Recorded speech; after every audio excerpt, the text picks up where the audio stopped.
Hey, good morning, everybody. It's going to be a warm, breezy, cloudy, and sunny day, kind of all at one time before our big severe weather threat comes in this evening. If you're over on the Kansas side, I think you're going to stay mostly cloudy with some sun punching through here and there.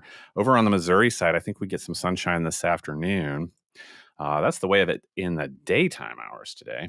I think all of us will see 77, 78 up around Belton Raymore, 79. I think we get to see 80 around Harrisonville over towards Clinton. I think it is 79, 80 at least down in Fort Scott, Nevada at these temperatures I'm looking at around 4 p.m.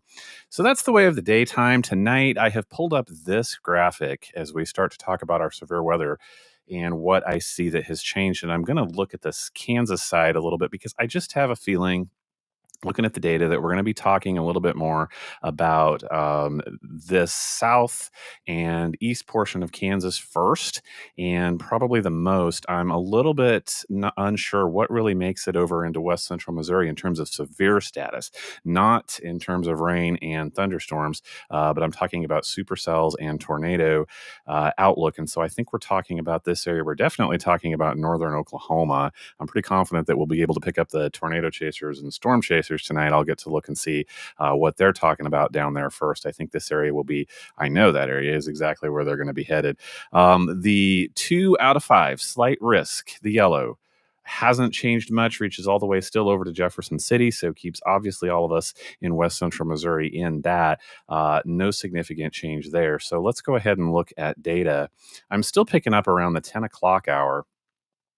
And just big picture, like I said just a second ago, the area that I'm going to start watching this evening, in terms of, let's just say, supercells and tornadoes, I think I'm paying attention to this area first and possibly the most.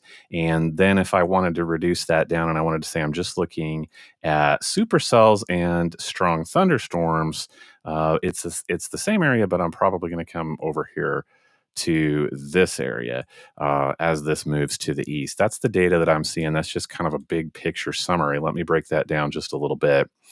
10 o'clock along this cold front that meets a dry line, what happens is this sets up just kind of like I've been showing you over the last couple days. As we move toward 11 p.m., moving towards midnight now, you can see showing up here in purple, I'm definitely going to be paying attention to the northern Oklahoma for supercell development. And it does, by and large, stretch up here into that area I was just talking about in southeastern Kansas. And so as we progress, this is now 1 p.m., 1 a.m. Sorry about that.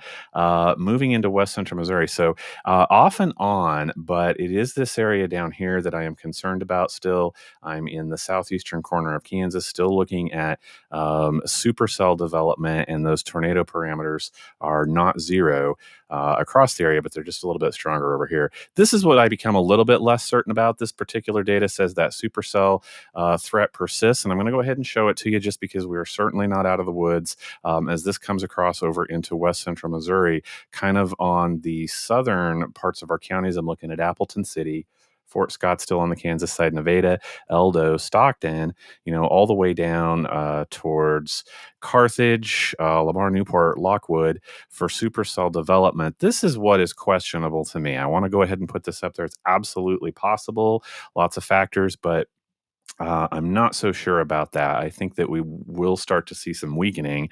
Obviously, it's just weakening from what as we get into the 2, 3, 4, 5, 6 a.m. hours. I still think we have clusters and possibly some linear organization, but definitely clusters of thunderstorms rolling through towards 5, 6 a.m. But I'm looking at several factors to determine what I think severity might be there. And let me show you just a couple of those, the reasons that I am saying that. Here, for example, this is just one parameter. We're looking at isolated factors, but significant tornado parameter, not zero, but the highest over here in these counties in the early passage of this front. And then as it does, this is one particular model, so it's just a possibility, but as it does work east, I do see those numbers dropping off as we approach state line. Again, not zero, but that is just the data. That's one particular reason to be a little bit optimistic that whatever we do see in southeast Kansas decreases at least by the time it reaches state line or shortly thereafter. So we're going to stay very vigilant. This is surface-based CAPE. This is just another available energy to supercells if they're to develop. Here you can see in the yellow. I won't get into the details, but obviously this is higher in the same area that we've been talking about. By the time it reaches west central Missouri, definitely not zero. So we can have some very robust thunderstorms. And the primary threats with everything continues to be large hail, large damaging hail. And particularly over here in Kansas, these numbers are telling me very large hail is possible. And then as we get over into Missouri, also straight damaging, strong damaging winds definitely are two primary threats. So not out of the woods, but again, I think that focal area is quite possibly southern Kansas, southeast Kansas. Those are the areas I'm going to be paying attention to first, and we'll see what changes as this moves across. So a couple of things to point out, just once again, have a couple of ways that you can receive severe weather alerts tonight. I absolutely think that's important, looking from 9, 10 p.m. on, depending on your area that I just showed you. You can pay attention here on the Facebook page at 660 Weather Spot, YouTube at 660 Weather, and we're also on Mid America Live, and all those be available to you as we check out what rolls in tonight.